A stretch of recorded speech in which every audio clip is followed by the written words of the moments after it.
네, 정의당 강은미입니다. 국방부 장관 나와주십시오.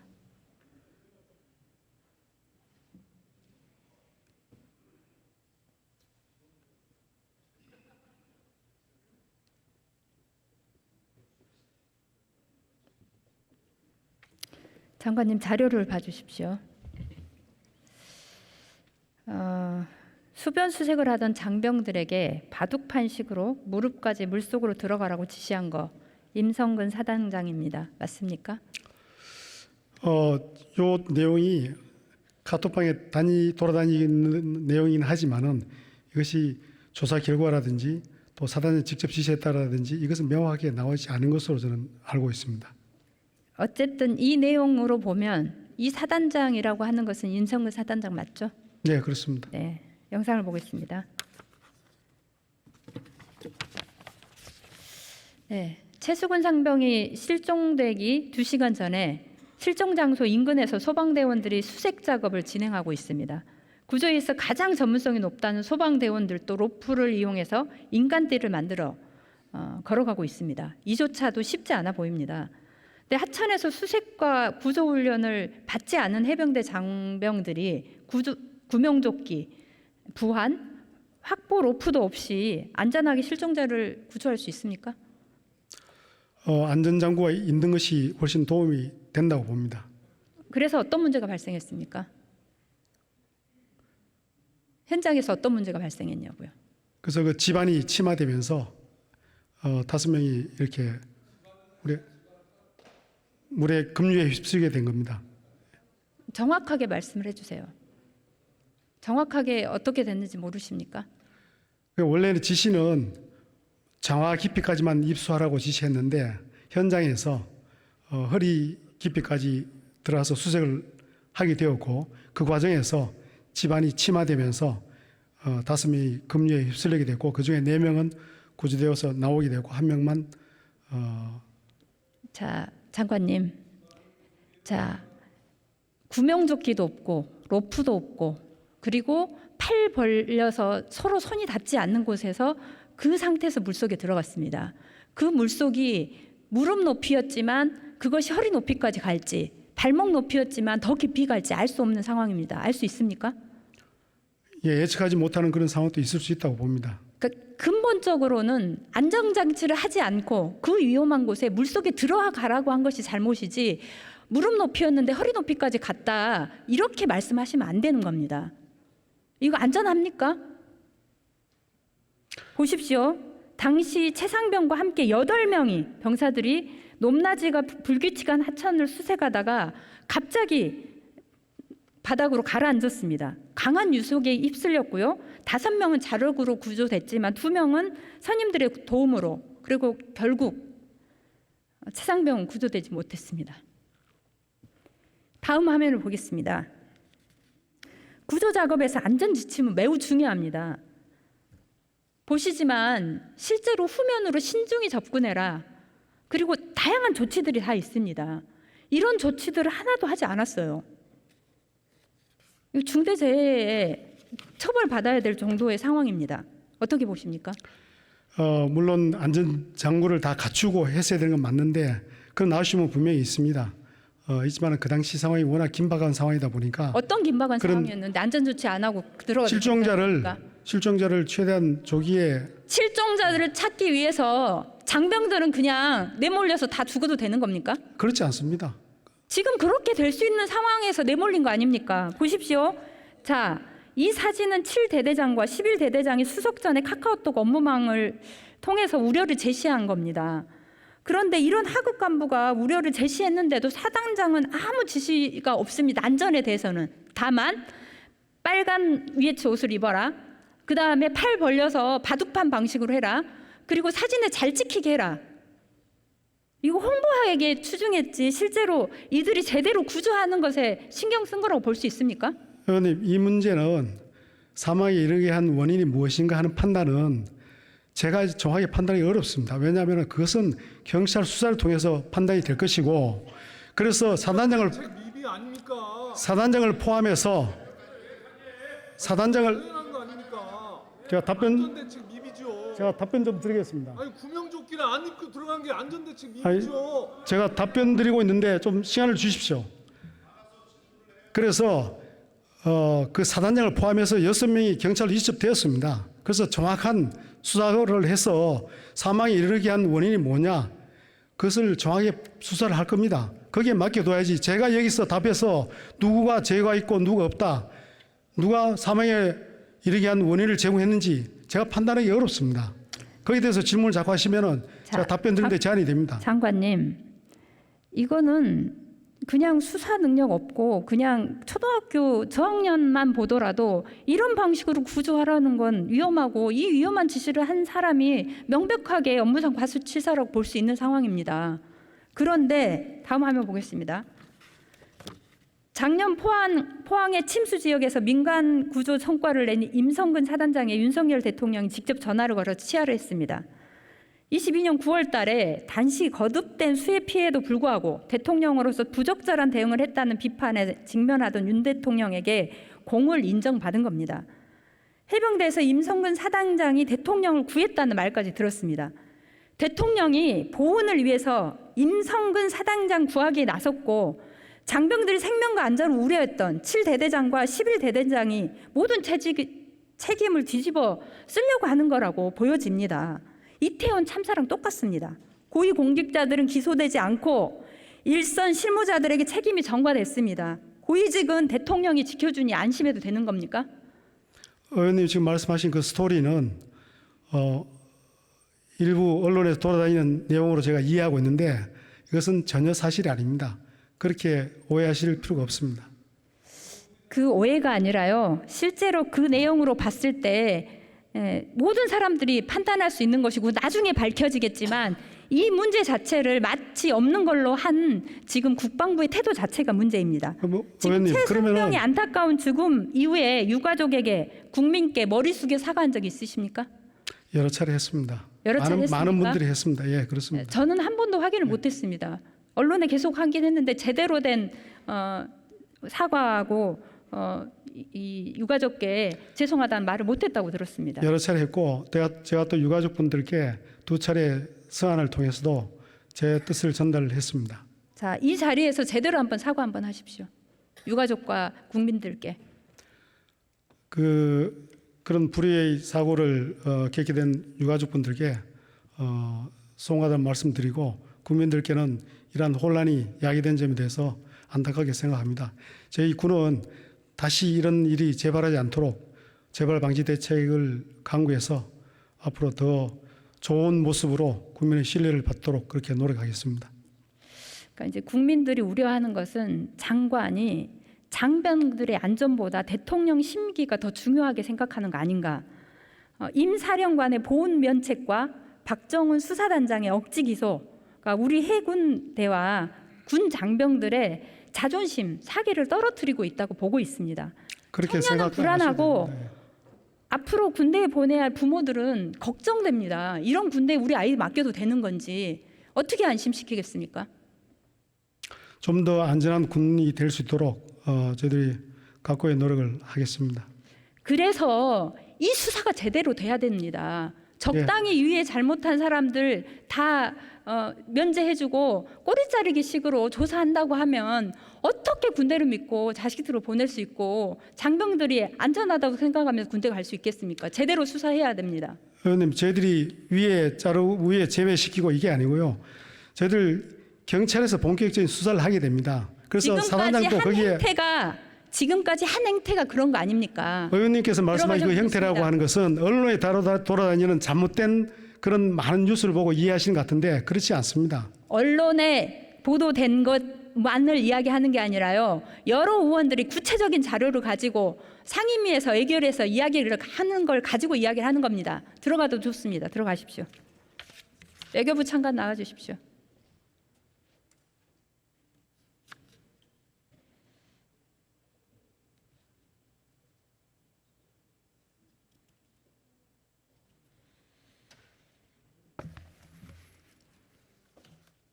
네.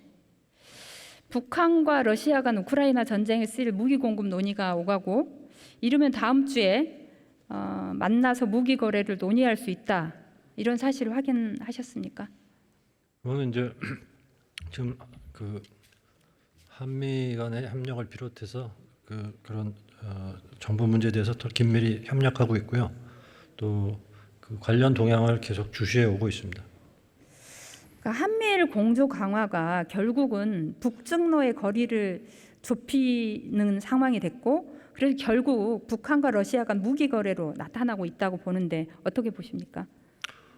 아까 제가 다른 의원님 답변 과정에서도 말씀드렸는데 그 러북중의 협력 구도 문제는 아직은 조금 더 두고 봐야 된다고 저는 생각합니다. 이유는 우선 중국 입장에서는 북한에 대한 압도적인 영향력을 굳이 러시아하고 나눌 이유가 없고요. 또 러시아의 경우는 북한에 대한 입장이 중국하고는 또 많이 다릅니다. 단적으로 러시아의 경우는 소련 시절부터 지금까지 북한을 방문한 소련이나 러시아의 국가 원수는 푸틴 대통령이 2000년에 간 거 딱 한 번입니다. 그래서 서로 보는 시각과 이해관계가 좀 다른데 그래서 이 러북중 협력 구도라는 것은 조금 더 지켜봐야 될 필요가 있고, 다만 제가 보기에는 지금의 상황은 미중 경쟁에 따른 중국의 입장, 중국과 북한의 접근과 우크라이나 전쟁에 따른 러시아와 북한의 접근의 어떤 교집합이 지금 이런 식으로 나오고 있는 거 아니냐 하는 그쪽에 조금 더 전 무게를 두고 있습니다. 네, 그런데 실은 윤 대통령의 다양한 지금 외교 관계가 그것을 더 부추기고 있다는 말씀을 드리는 거고요. 한미 동맹을 한미일 동맹으로 확대하고 인도 태평양 패권 경쟁에 우리나라가 뛰어드는 것, 이것이 북한 비핵화와 한반도 평화에 도움이 된다고 생각하십니까? 우선 그 한미일 협력은 동맹이 아닙니다. 그 한미일 협력은 안보 문제뿐만 아니라 경제라든가 무슨 산업 기술 또 첨단 기술, 인적 교류 등등 아주 포괄적인 협력체고요. 그 군사 동맹 체제는 아닙니다. 그러니까 이게 군사 동맹이라서 이러한 상황이 조성되고 군사 동맹 체제는 아니지만 실질적으로 중요한 보안도 서로 교환하고 있어서 이후에는 그렇게 한미일 동맹까지 가는 거 아니냐 이런 우려가 있는 거 아닙니까? 그래서 저는 한반도 전쟁 위협을 결국은 고조시키는 방식으로 윤석열 정부가 국가 안보 전략을 하고 있는데 이거 수정돼야 된다고 생각을 하고요. 그러니까 힘의 논리로만 한반도 평화를 만들 수는 없습니다. 중국, 러시아와 공급망, 식량, 에너지 분야의 다양한 협력적 논의도 전개해야 합니다. 한미일 협력이 필요하다면 균형 잡힌 한중러 협력 체계도 만들어야 합니다. 그런 면에서 우리가 글로벌 전략 경쟁의 장에서 가교 역할과 균형자 역할을 하도록 안보 전략을 좀 수정할 필요가 있다고 생각합니다. 일본의 많은 어민들이 도쿄 전력의 핵 오염수 해양 투기를 반대하고 일본 어민들도 우리 어민들과 같은 이유와 근거를 가지고 반대를 주장하고 있는데요. 알고 계십니까? 예, 일본 어민들이 반대하시는 얘기는 알고 있습니다. 그런데 일본 정부가 일본 어민들의 이 같은 주장에 대해서 괴담이라고 말한 사실이 있습니까? 예, 제가 잘 못 들었습니다. 일본 정부가 이런 우려를 하고 있는 일본 어민들에게 괴담이라고 말한 사실이 있습니까? 그거 제가 잘 모르겠고요. 근데 일본 전체 여론에서는 최근에는 방류를 좀 더 찬성하는 여론이 많은 걸로 알고 있습니다. 여론이 각자 다르기 때문에 이제 그렇게 말하는 건 부적절하고요. 왜냐하면 일본 어민들의 충분한 이해를 구하지 않고 방류를 하는 것은 문제가 있다라고 생각하는 사람들이 70%가 넘는 걸로 알고 있습니다.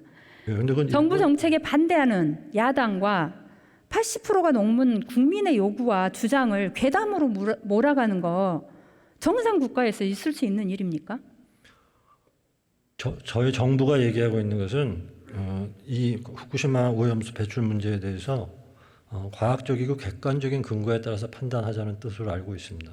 그러니까 그 과학과 객관적인 것을 IAEA 보고서 하나로 과학적이고 객관적이라고 말하는 것 자체가 모순이기 때문입니다. 자, 장관님, 세계적으로 권위 있는 학술 논문지 네이처지하고 사이언스지에 대해서 들어본 적 있으시죠?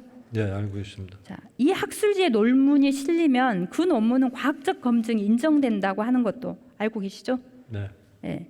세계 양대 저널지로 꼽히는 네이처지하고 사이언스지에 후쿠시마 핵 폐수 투기에 대한 해양학자들의 심각한 우려 전하고 있습니다. 이것도 괴담입니까? 의원님 우선 그 후쿠시마 투기 문제에 대해서는 그 런던 협약이나 의정서 당사국들이 정해야 되는데 거기에 대해서는 아직 확실히 결론이 안 났다는 말씀 제가 드리고요. 그다음에 이 후쿠시마 방류와 관련한 IAEA의 평가는 IAEA 하나만 한 게 아니고 그 중간 과정에 11개의 전문기관도 여러 나라의 전문기관도 관여돼 있고 또 다른 과정에서는 4개의 그 제3국의 전문기관들이 관여돼 있다는 말씀을 드립니다. 네, 그렇게 돼 있지만 IAEA 보고서를 구체적으로 보면 일본이 제공한, 도쿄전력이 제공한 문서를 살펴봤더니 주로 이런 방식이고 실제로 알프스의 성능도 검토하지 않았고요. 그리고 해양 축척과 관련해서도 제대로 조사하지 않았어요. 그런 부분과 관련해서 이렇게 유명한 과학지에서 문제 제기를 하는 겁니다. 이런 것에 대해서도 괴담이라고 보시는 겁니까? 그 IAEA 최종 보고서, IAEA가 한 7번 정도의 미션과 보고서가 있었는데 마지막에 나온 보고서는 종합 보고서고요. 알프스에 대한 성능은 그 앞에 이미 한번 검증을 했었습니다. 그래서 알프스 성능 검증이 없었다는 것은 아니고 IAEA의 검증은 알프스의 성능 또는 그 다음에 예를 들면은 규제 자체가 잘 되고 있느냐 이런 식으로 단계적으로 여러 번 해가지고 마지막에 종합 보고서를 낸 겁니다. 종합 보고서라고 하지만 실제로 시료 채취도 2, 3차 시료 채취 결과는 아직 나오지 않았고요. 그리고 해양 축적과 관련해서 생물 축적과 관련해서는 아직 확인할 수 없다라고 되어 있습니다. 그것을 어떻게 과학적으로 볼 수 있습니까? 결과가 미미하더라도 안전하다고 볼 수는 없는 겁니다. 어떻게 미미한 것을 안전이라고 볼 수 있습니까?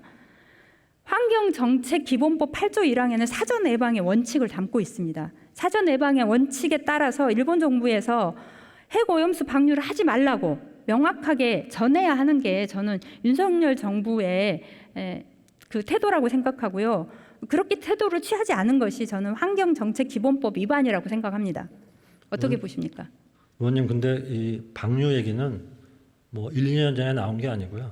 이미 오래전부터 나왔는데 이번 정부뿐 아니라 지난 정부에서도 방류하지 말라는 얘기는 안 했습니다. 그러니까 지난 정부에서도 그거 이야기하지 마시고요. 지난 정부에서 실제로 오나니에서 내놓은 계속된 자료에는 왜 안전성에 대해서 일본의 입장만 여기 확인하고 다른 입장으로 확인하지 않았냐 계속 문제 제기가 있습니다. 그걸 가지고서 마치 현 정부하고 전 정부하고 같다고 이렇게 말씀하시면 안 되고요. 그리고 재난안전기본법 3조에서도 해외 재난을 규정하고 있기 때문에 이에 따라서 국가의 책무를 다해야 된다고 생각합니다. 네, 들어가셔도 좋습니다. 네, 들어가십시오. 네, 총리님 나와주십시오.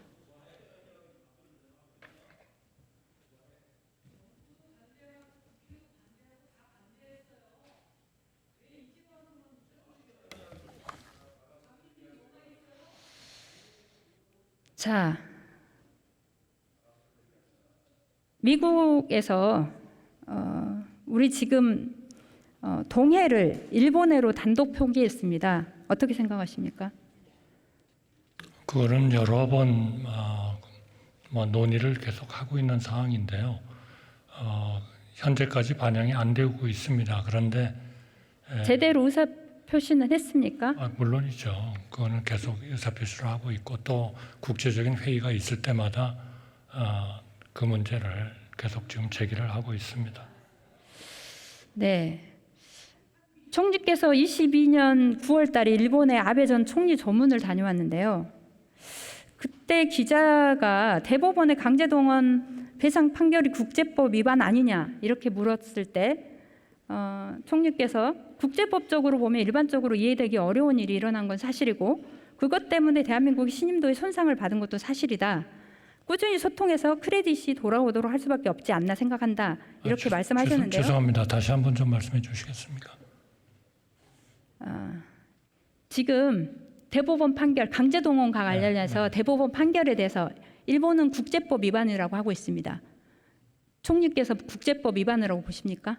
국제법 위반이라는 거라기보다는 일본은 그것이 1965년에 기본 한일 간의 기본 협약 여기에 의해서 해결되고 있다는 입장을 계속 가지고 있고, 그것이 우리가 2005년도 우리가 한일 외교문서가 공개될 때 당시 노무현 정부에서 이해찬 총리님 주재로 위원회를 만들어 가지고 이 문제는 독자적으로 보상을 하는 게 좋겠다. 그래가지고 약 7천억 이상의 돈을 우리 그 피해자들한테 그때 보상을 했죠. 그러니까 그런 관점에서 보면 일관된 하나의 국제적인 그런 그 협약에 대한 해석, 아니, 그러니까 결국은 트렌드가 있다고 생각하는 거죠. 일본의 그 대법원 판결이 국제법 위반이라는 거에 동의하시는 겁니까? 우리 대법원 판결이죠. 네. 아니 그러니까 네. 우리 대법원 판결에 대해서 일본이 그것이 국제법 위반이라고 주장하는 거에 대해서 동의하시냐고요. 아니 글쎄요, 일본이 뭐 국제법 위반이냐 아니냐라고 얘기하는 것에 대해서는 우리가 뭐 신경 쓸 게 없는 거죠. 아니 그런데 왜 이런 말씀을 하십니까? 우리는 이런 말씀을 하신 것 자체가 결국은 그것을 동의한다고 비춰지는 것이고 그것이 우리 사법 주권을 포기하는 거 아닌가 이런 생각이 들어서 문제 제기를 하는 겁니다. 이번에 새로운 정부가 해결한 해결책은 바로 그러한 우리 대법원의 판결과 그동안에 그 소송을 해왔던 그러한 그 고통을 받으셨던 그런 피해자들의 그 어려움을 한꺼번에 해결하는 하나의 방안으로서 전문가들의 의견을 받아가지고 그러한 그 해결책을 한 것이죠. 네. 잘못된 해결 방안을 당사자들이 받아들이지 않고 있기 때문에 문제 제기를 하는 겁니다. 들어가십시오. 그러나 15분 중에서 11분은 받아들였고, 자, 11분은 이미 돌아가셨습니다. 아니에요. 돌아가신 분 한 분 살아계시지만 대부분 돌아가신 분들이 받아들인 겁니다. 소송을 하셨던 15분 중에서 11분이 받아들이신 거죠. 그리고 그거는 법적으로도 검토를 상당히 치밀하게 해서 했던 겁니다. 자꾸 그러시니까 제가 돌아서서 답변 드릴 수도 없고. 나라가 강요하는 거 아니냐고요. 들어가십시오. 글쎄요, 대한민국의 자유민주주의 국가에서 그런 거를 강요할 수 있나요? 자, 들어가십시오.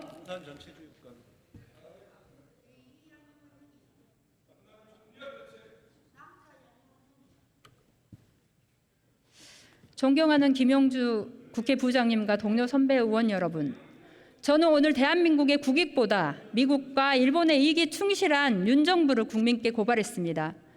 윤석열 정부의 위험한 안보 전략을 걱정하는 우리 국민들은 북한이나 주변의 조건이 아니라 윤석열 대통령의 발언과 행보가 국민을 더 불안하게 한다고 말합니다. 윤석열 대통령은 이전 정부에서 추진된 대북 정책을 비롯해서 미국, 일본, 중국, 러시아 등 주변 국가의 관계를 전면 부정하고 미국이 짜고 일본이 거드는 동아시아 신냉전판에서 행동대장을 자처하고 있습니다. 윤석열 정부의 이런 위험한 안보 전략은